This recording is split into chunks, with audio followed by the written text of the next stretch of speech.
Eating stories, King Misuzulu has called off his traditional wedding to Queen Newzroom. The decision, announced just days before the planned ceremony, has sparked widespread public interest and controversy, touching on issues of cultural tradition, royal protocol, legal complexities and the King's role as a member of the Nazareth Baptist Church.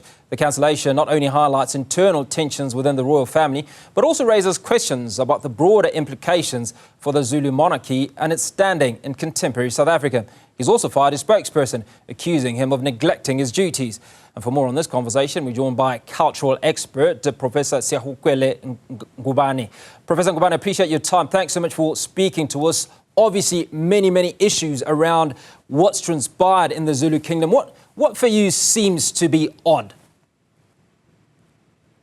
Thank you very much for inviting me. I think the nation is concerned about the instability and what has transpired lately, and I think we all stand by the King's decision, and I think we need to respect his decision because we do not know what has led the nation to where they are, where we are right now.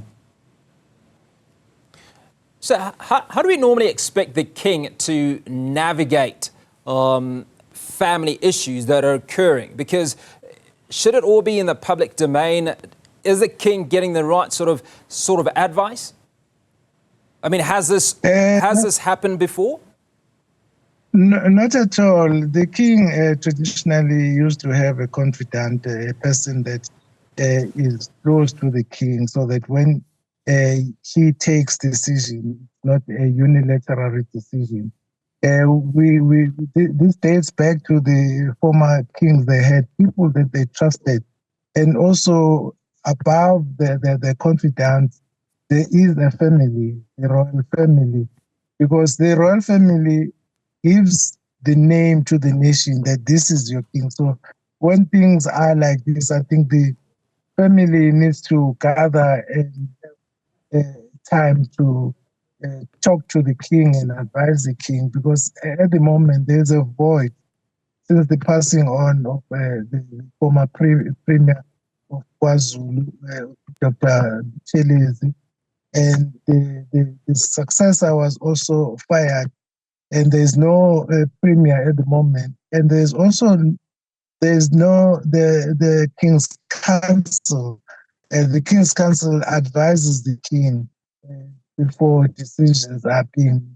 In the absence of these structures, which are, take them as a governance structures, I think the family needs to come in at this stage and conduct family meetings to discuss these latest issues.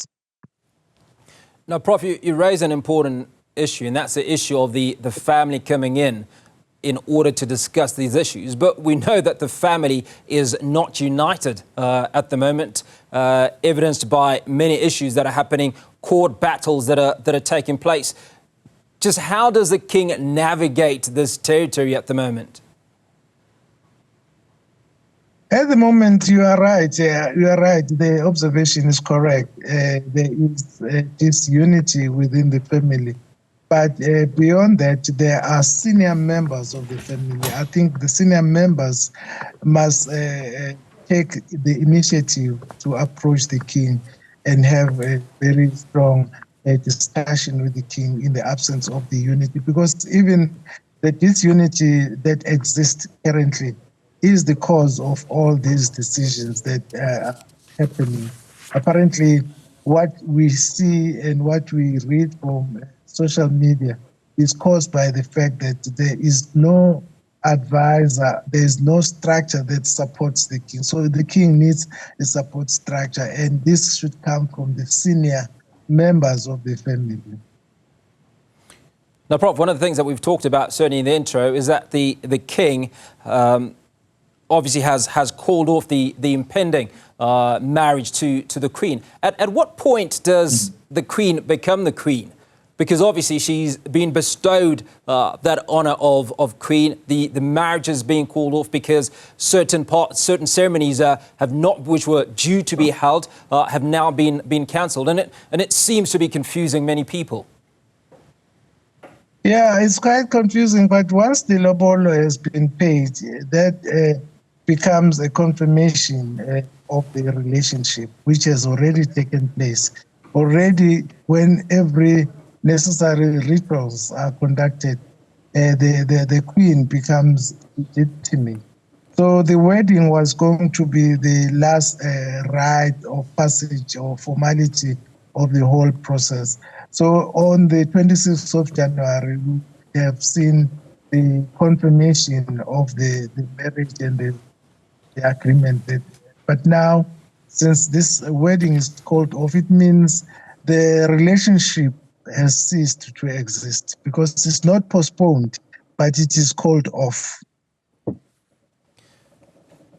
Now, there's something that's bearing on my mind is the issue of the potential strain that this dispute and certainly the king's handling of issues will have on the Zulu people. So I'd like you to touch on the king's leadership style. And are there gaps in his leadership style, in the quality of leadership that we're seeing at the moment? One cannot say that, but as I said earlier on, alluded to the fact that he needs to have this governance structure that will work with him to support him. I think in any corporate citizenship, there is a structure that helps the leader to lead effectively. So I think this is what is necessary to happen, that the king considered to reinstate the structures that will support him so that he doesn't fall back with the decisions that he takes, because at the moment he is responsible for all the decisions that he has taken. And we know that the king has got the authority to take decisions because he gives instructions. He doesn't negotiate. This is the part of being a king. In Zulu, we say umlomo ongathethi manga, the mouth that does not spit out lies. So what he says goes at the moment. But it will be healthy for the Zulu nation that all the decisions are tried within the government, members of the family, or even the structures that are responsible, including Amakosi. I think Amakosi should also play an important role in the decision making within the Zulu monarchy. Now, you did raise the issue of the passing of Prince Mangosuthu Buthelezi, and certainly the void that is left within the monarchy. What would the king be looking for? What is ideal, according to Zulu culture, in somebody who holds the position such as that held by the former Zulu Prime Minister? I think we need a caliber of a person who is matured, a person who is senior, a person who has a lot of experience in the traditional leadership to fill in the void. And without speculating who should that be, I think the qualities of the person should demonstrate maturity.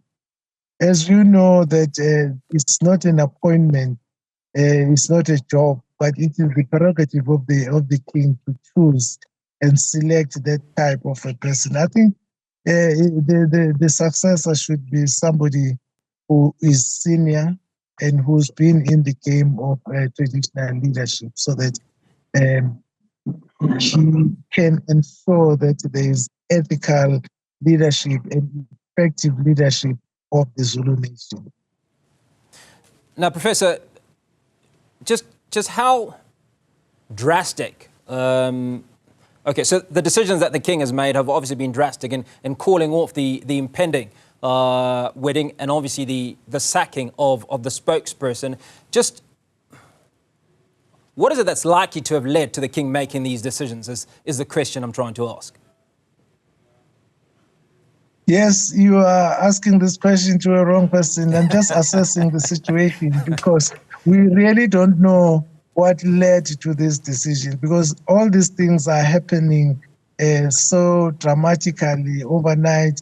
Last night there was a spokesperson. This morning there's no spokesperson. But we can assume. I think, sorry, Prof. So we can assume that whatever the reason is, it is obviously something severe. Is that fair? I think so too. I think so too. Professor, appreciate your time. Thank you so much for shedding light for us, Professor Sihawukele Ngubane.